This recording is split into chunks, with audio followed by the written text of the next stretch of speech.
আসসালামু আলাইকুম এভরিওয়ান। আশা করি সবাই খুব ভালো আছেন। আমিও আলহামদুলিল্লাহ ভালো আছি। যথারীতি আমি আরও একটি রেসিপি নিয়ে আপনাদের সামনে হাজির হয়েছি। আর তা হচ্ছে গরুর কষা ভুনা। এটি খেতে অসাধারণ লাগে এবং এই রেসিপিটি করাও খুব বেশি কঠিন না, ইজি। আমি আপনাদেরকে খুব সহজভাবে করে দেখাচ্ছি। আর আপনারা তো জানেনই যে আমার রেসিপিগুলো আমি খুব সহজভাবে করে দেখানোর চেষ্টা করি, যাতে সবাই ইজিলি করতে পারে। আশা করি আমার এই পুরো ভিডিও জুড়ে আমার পাশে থাকবেন এবং অবশ্যই পছন্দ হলে লাইক, কমেন্ট এবং শেয়ার করতে ভুলবেন না।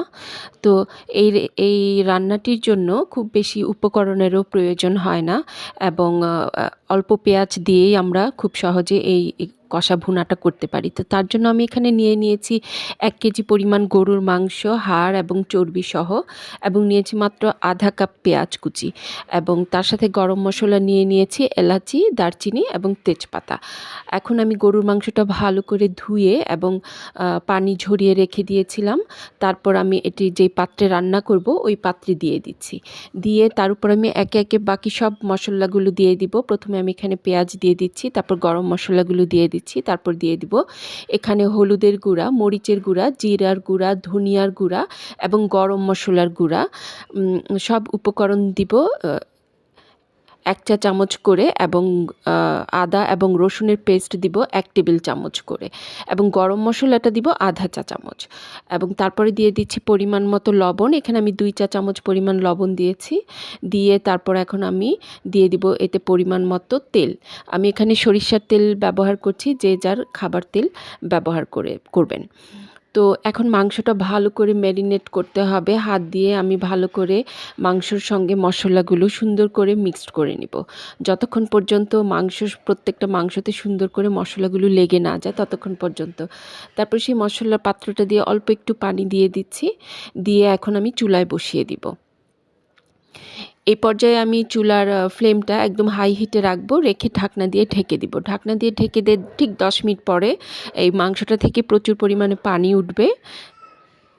সেই পানিটা দিয়েই আমি মাংসটাকে এখন কষিয়ে নিব। তো মাংসটাকে স্টেপ বাই স্টেপ কিছুক্ষণ পরপর ঢাকনা দিয়ে ঢেকে দিব এবং একটু পরপর নেড়ে দিব, যাতে নিচে লেগে না যায়। তো এ পর্যায়ে হিটটা আমি মিডিয়াম ফ্লেমে করে দিব, নাহলে নিচে লেগে যাওয়ার সম্ভাবনা থাকবে। তারপর আমি আবার মাংসটাকে একটু নাড়াচাড়া করে তারপর আমি আবার ঢাকনা দিয়ে ঢেকে দিয়েছি 10 মিনিটের জন্য। তারপর দেখতে পাচ্ছেন মাংসের পানিটা একদম শুকিয়ে গেছে এবং মাংসটা একদম ভুনা ভুনা কষা হয়ে এসেছে। তো এ পর্যায়ে মাংসটাকে সিদ্ধ করার জন্য এখানে আমি 1 মাগ পরিমাণ গরম পানি দিয়ে দিয়েছি। এখানে গরম পানিটা দেওয়ার চেষ্টা করবেন, তাহলে দেখা যায় মাংসটার টেস্ট এবং কালারটাও সুন্দর থাকে এবং খুব সহজেই মাংসটা সিদ্ধ হয়ে যায়। তারপর আমি দিয়ে এখানে মিডিয়াম ফ্লেমে আবার ঢাকনা দিয়ে ঢেকে দিব। ঢাকনা দিয়ে ঢেকে প্রায় আরও 15 মিনিটের মতো রান্না করে নেব। তারপর রান্না করে নিলেই তৈরি হয়ে যাবে, যে দেখতে পাচ্ছেন যে তৈরি হয়ে যাবে সুন্দর গরুর মাংসের কষা ভুনা। তো এই রেসিপিটি করা খুবই সহজ এবং এত বেশি ঝামেলা কিছু নেই, এবং খেতেও অসাধারণ হয়ে থাকে। একদম শুকনা শুকনা হবে এবং গ্রেভিটা থাকবে একদম ঘন। তো আমার মাংসটাও সিদ্ধ হয়ে গেছে এবং গ্রেভিটাও দেখতে পাচ্ছেন খুব সুন্দর, একদম তেলটা উপরে ভেসে এসেছে। তো এই মাংসের কষা ভুনাটা দিয়ে রুটি, পরোটা, পোলাও, ভাত সব কিছুর সঙ্গে এত অসাধারণ লাগে, এবং এটি খেতে এত বেশি মজা হয় এবং এত সুন্দর একটা ফ্লেভার আসে। তো আশা করি আপনাদের ভালো লেগেছে। ভালো লাগলে অবশ্যই আমাকে লাইক, কমেন্ট এবং শেয়ার করতে ভুলবেন না, এবং আমার চ্যানেলটি সাবস্ক্রাইব করে আমার বেল বাটনটি ক্লিক করে রাখবেন আমার পরবর্তী ভিডিও দেখার জন্য। অবশ্যই আপনারা আমার পাশে থাকবেন আমার বন্ধু হয়ে। এই প্রত্যাশা তো করতেই পারি, তাই না?